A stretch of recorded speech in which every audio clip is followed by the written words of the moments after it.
Bab 1993. Awalnya, dia berpikir bahwa kekuatan mengaktifkan darah reinkarnasi akan dapat mengambil tuannya, tetapi sekarang tampaknya itu tidak mungkin sama sekali.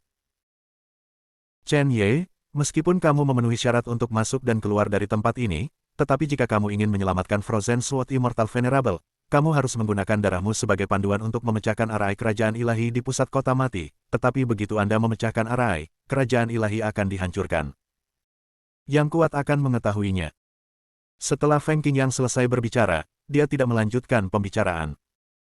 Chen Ye jelas juga mengerti bahwa begitu pembangkit tenaga listrik kerajaan Tuhan mengetahuinya, mungkin tidak mudah untuk keluar dari kota mati pada waktu itu. Aku tahu, tapi tuanku harus diselamatkan. Ada pandangan tegas di mata Chen Ye. Bagaimana dengan pusat kekuatan kerajaan Allah? Saat itu, dia mampu melawan Tao Surga, mungkinkah kekuatan kerajaan Tuhan bahkan lebih kuat daripada Tao Surga? Tidak peduli apa, pedang es yang mulia abadi akan diselamatkan, bahkan jika dia membayar berapapun harganya. Tuan, tunggu aku akan segera membawamu pergi. Soal kerajaan Tuhan, dia mengurus dirinya sendiri. Saat itu, pedang es yang mulia telah menyelamatkan dirinya berkali-kali, dan bahkan mengajarinya seluruh keterampilan. Bahkan jika Anda membayar harga berapapun, Anda harus menyelamatkan tuan Anda. Apa yang dijanjikan harus dipenuhi. Pedang es yang mulia menatap punggung Chen Ye dengan ekspresi rumit. Tentu saja dia ingin keluar, tetapi menurut arti Raja Suci Abadi, jika dia pergi sendiri, Chen Ye harus menanggung karmanya. Kali ini, apakah Chen Ye ingin bertarung melawan kerajaan Tuhan terlebih dahulu? Ini adalah fantasi untuk melawan kerajaan Tuhan di alam ciptaan.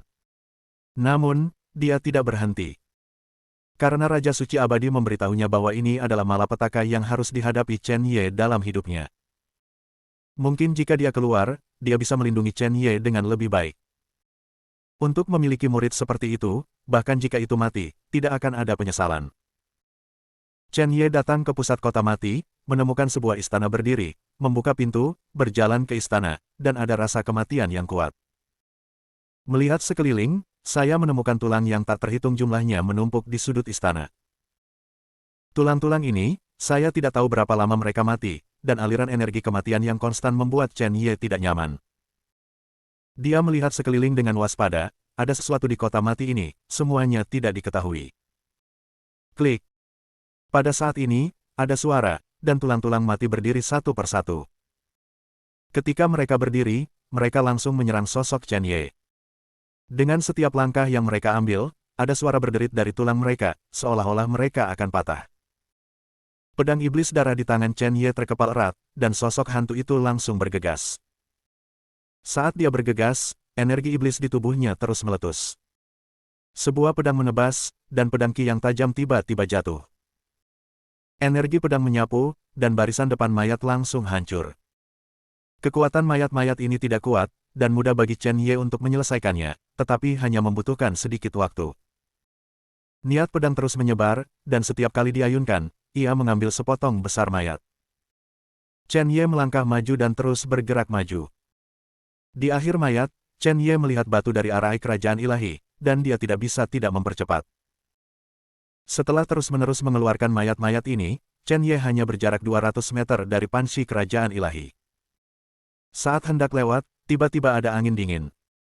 Chen Ye berdiri di tempat, alisnya berkerut, dan dia dengan hati-hati mengamati sekeliling. Tata. Pada saat ini, ada suara langkah kaki. Di kota mati, hantu muncul. Jika kamu ingin menghancurkan batu dari National Array of Gods, kamu tidak memenuhi syarat. Chen Ye mendongak dan melihat bahwa pria itu berpakaian hitam dan memiliki sabit di tangannya. Ada cahaya dingin di sabit, dia melangkah keluar satu langkah, dan jejak kaki yang dalam muncul di seluruh tanah. Mengenakan topi hitam, pipinya menjulang, dan dalam kegelapan, dia terlihat seperti dewa kematian. Chen Ye mengeluarkan pistol pembunuh dewa di tangan Chen Ye, dan bergegas dengan kecepatan kilat. Karena itu adalah musuh, tidak perlu membuang kata-kata. Ketika Chen Ye bergegas, pria berbaju hitam itu tidak bergerak, lengannya sedikit terangkat, sabit di tangannya terkepal erat, dan pisaunya jatuh. Pada saat sabit jatuh, niat membunuh yang mengerikan tiba-tiba keluar. Niat membunuh menyebar, dan saya tidak tahu berapa banyak prajurit yang dibunuh pria berbaju hitam untuk mencapai langkah ini. Mata Chen Ye berangsur-angsur menjadi bermartabat, dan pada saat ini, tombak iblis penghukum dewa tiba-tiba jatuh. Ledakan. Saat satu tembakan dan satu pisau bersentuhan satu sama lain, ada kekuatan kejut yang sangat besar. Napas dari kekuatan anti kejut membuat Chen Ye terus mundur. Ketika dia mundur, pedang Gorfin langsung dipegang di tangannya. Cahaya pedang tajam melesat ke arah pria berbaju hitam itu dalam sekejap mata. Cahaya menyilaukan meletus dari cahaya pedang, terus-menerus merobek ruang.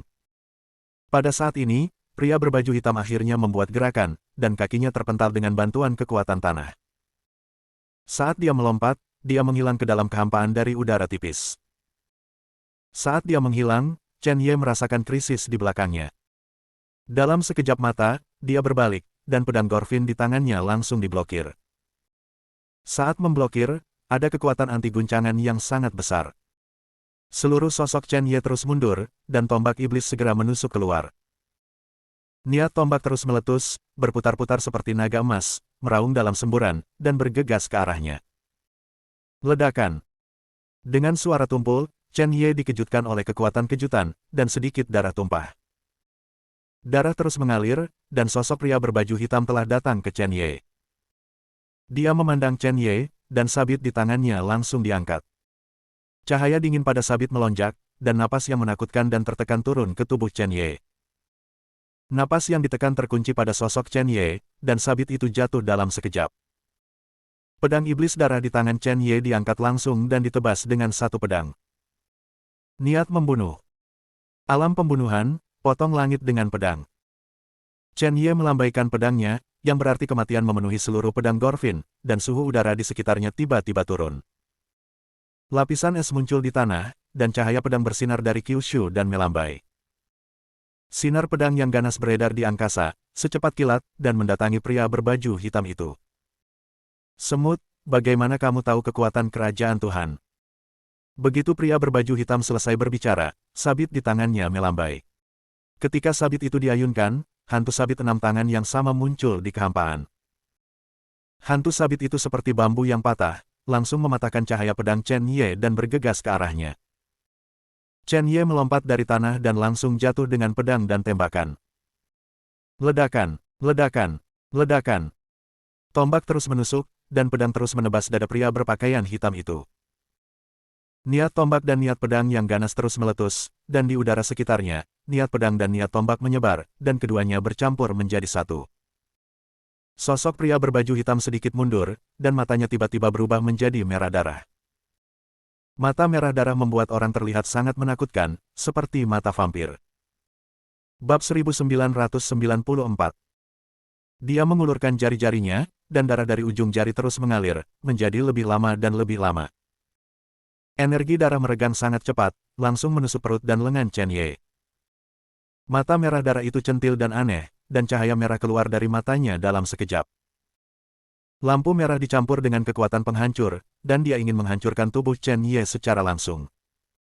Chen Ye memotong darah dengan satu pedang, dan sosoknya menghindari lampu merah. Pada saat menghindar, sosok aneh Chen Ye mendatangi pria berbaju hitam itu.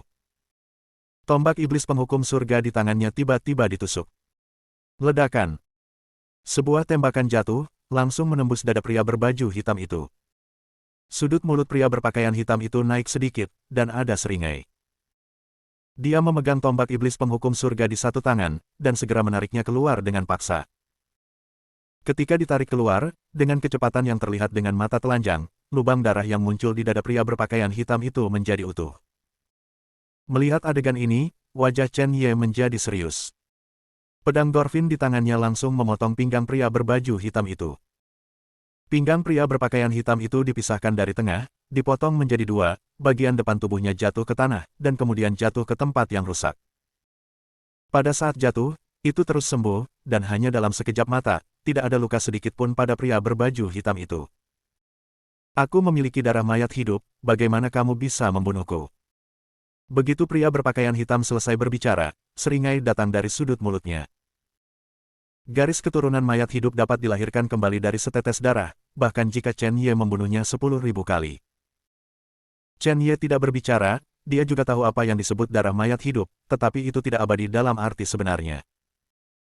Selama cederanya fatal dan dia tidak bisa sembuh untuk waktu yang singkat, dia akan mati seiring berjalannya waktu.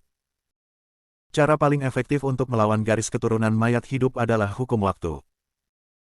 Hukum waktu di tubuh Chen Ye terus mengalir, dia mengulurkan jari, dan ujung jari mengembun cahaya kuning. Kota mati dipenuhi dengan nafas hukum waktu. Tahun-tahun berlalu. Bergumam di mulut, cahaya kuning yang dipadatkan oleh ujung jari jatuh seketika. Ketika jatuh, itu bergegas ke tubuh pria berbaju hitam. Pria berbaju hitam itu tersenyum menghina, tidak peduli apa cara yang digunakan Chen Ye, dia tetap tidak akan mati.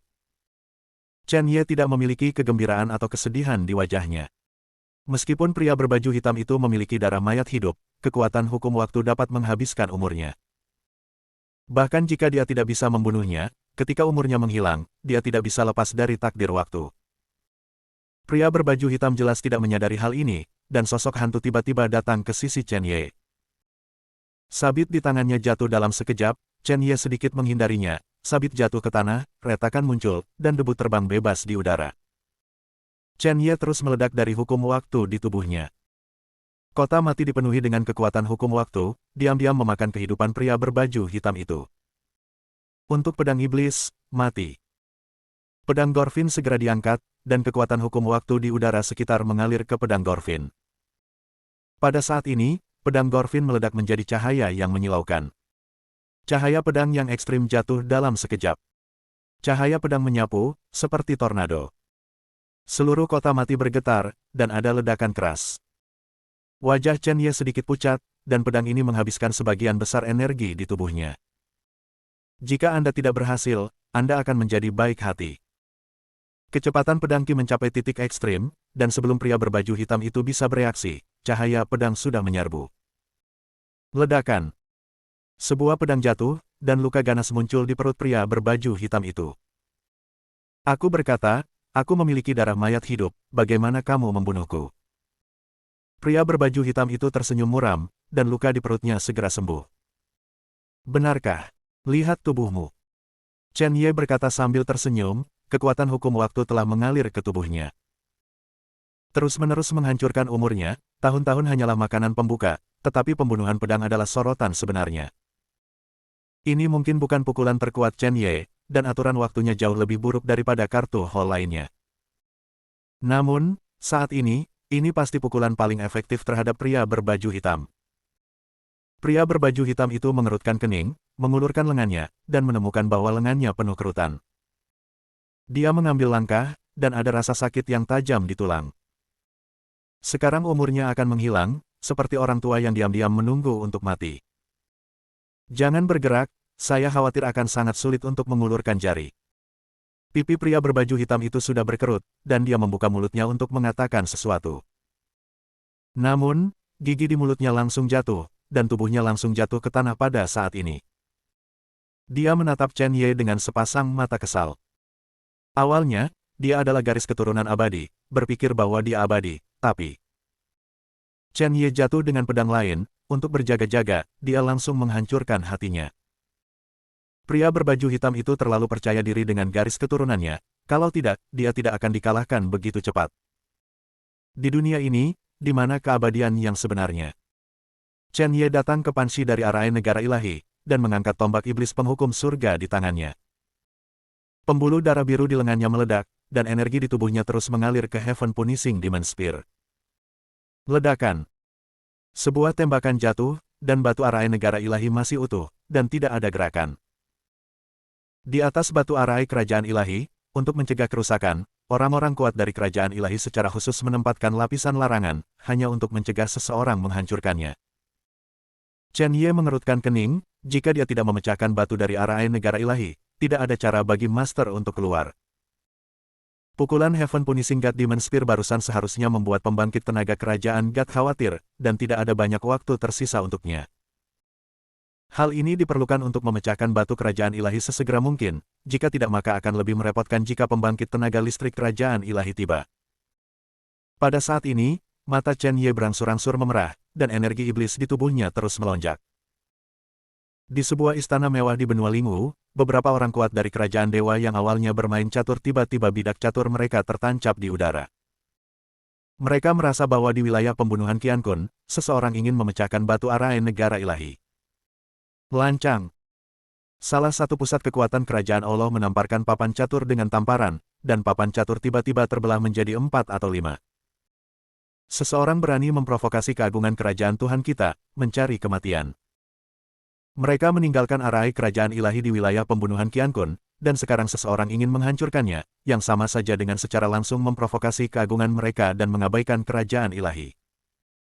Saya ingin melihat, siapa yang tidak berani mengambil kerajaan Allah kita di mata. Setetes darah merah kental di tangannya. Darah mengalir di udara, dan ada paksaan besar, dan setetes darah dapat menekan yang kuat. Dia mengulurkan jari, dan energi di tubuhnya mengalir ke dalam darahnya. Pada saat ini, darah dalam kekosongan beredar dengan cepat dan meluas terus-menerus, menjadi gerbang domain. Darah dan esensi memadatkan hantu pria kuat di kerajaan Tuhan, dan dia masuk. Mereka yang memprovokasi keagungan kerajaan Tuhan akan dibunuh tanpa ampun.